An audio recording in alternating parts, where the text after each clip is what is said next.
Sahabat hukum, kita bertemu kembali di kanal YouTube Juristen Legal Indonesia.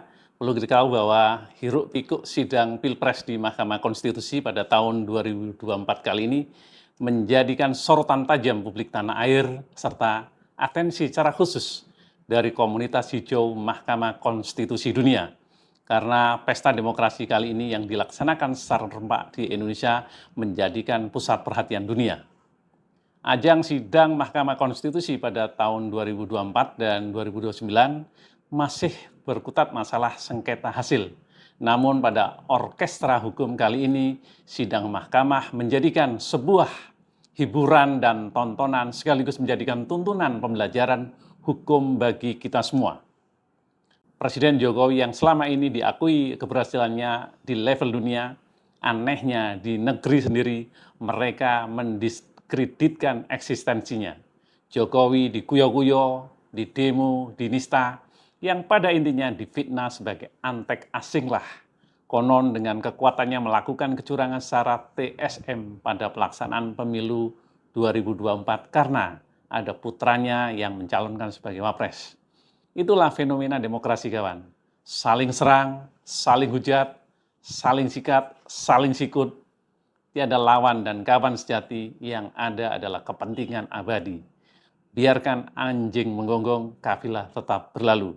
Sebagai catatan bersama, perlu diketahui di beberapa negara, Mahkamah Konstitusinya pernah membatalkan hasil pemilihan presiden. Di antaranya negara Kongo, negara Malawi, negara Bolivia, dan negara Ukraina. Lantas bagaimanakah prediksi kita terkait hasil putusan Mahkamah Konstitusi yang sekarang sudah panas dan mengakhiri akhir babak? Mari kita ikuti bersama. Pertanyaan besarnya, apakah putusan Mahkamah Konstitusi ini ada putusan yang disebut out of the box atau putusannya datar-datar dan biasa-biasa saja? Mari kita tunggu bersama dan berdoa agar hasil putusan mahkamah adalah sebuah suara Tuhan yang abadi yang masuk melalui bisikan para hakim MK. Sahabat hukum, di sisi lain yang menarik dalam persidangan mahkamah kali ini adalah kita tahu bahwa menyatu dan mesranya musuh bebuyutan advokat Hotman Paris Hutapea dengan saudara Otto Hasibuan disatukan dalam persidangan ini. Yang kedua, kita lihat bahwa debatable status tersangka antara Prof. Edi Hirij, mantan tersangka yang diputihkan, kemudian berhadapan dengan advokat Bambang yang menurut Edi Hirij, saudara Bambang adalah menjadi tersangka seumur hidup, dan dalam persidangan advokat Bambang menunjukkan sikap yang tidak elegan, yaitu walk out, menunjukkan sebuah sikap karakter assassination. Yang ketiga, kita lihat bahwa adanya pertarungan atau gengsi atau sentimen pribadi antara saudara Refli Harun dengan sang Kodari. Ini adalah musuh bebuyutan beberapa podcast memberikan acara di ahlinya. Kemudian kita lihat kehadiran 4 menteri yang diminta pemohon justru terkesan ada tanda kutip senjata makan tuan dan seterusnya.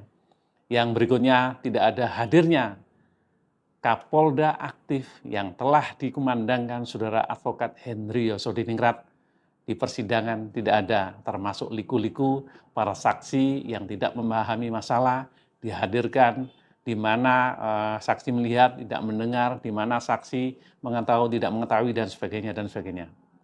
Lantas berkaitan dengan hal tersebut di atas yang perlu kita cermati bersama terkait kewenangan utama Mahkamah Konstitusi, salah satunya adalah menyidangkan perselisihan hasil suara.